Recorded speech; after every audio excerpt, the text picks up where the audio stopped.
And now back to our top story about the right to work legislation. A vote came today after a joint hearing. And for several hours today, people told members of both the House and the Senate why the right to work legislation is good or bad. News Channel 15's Alyssa Ivinson also talked to both sides of the issue today. Alyssa?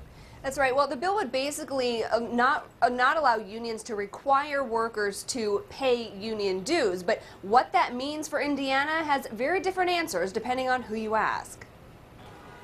It's known as the Right to Work bill, but labor unions say it's more of a right to freeload. If someone opts out of the union and no longer wants to pay, if this bill passes the way it's written, then we're pretty much giving them all their benefits for free. Lawmakers heard pros and cons on the legislation today. It would give workers the choice to pay union fees or not. But unions say either way, they still have to represent them. Me, logically, I'm going to think, well, why should I represent someone who's not paying for it? But the law states, and this is the Supreme Court, this isn't just Indiana, the law states that I have to. No choice about it. Supporters of the bill admit that is the case.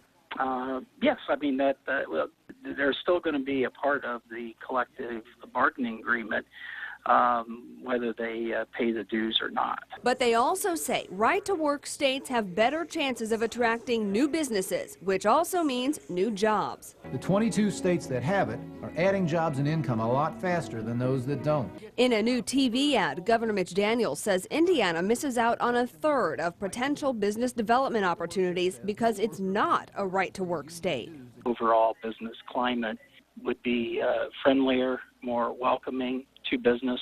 I think it would make a statement about the workforce. Union protesters and House Democrats blocking the bill say if it's made law, everyone would get hit with a pay cut because union wages would suffer and cause a trickle-down effect. We're calling today regards to the Right to Work Act. Are you familiar with that? Now members of the IUE-CWA Local 901 in Fort Wayne are calling union families across the state to make sure they understand the bill.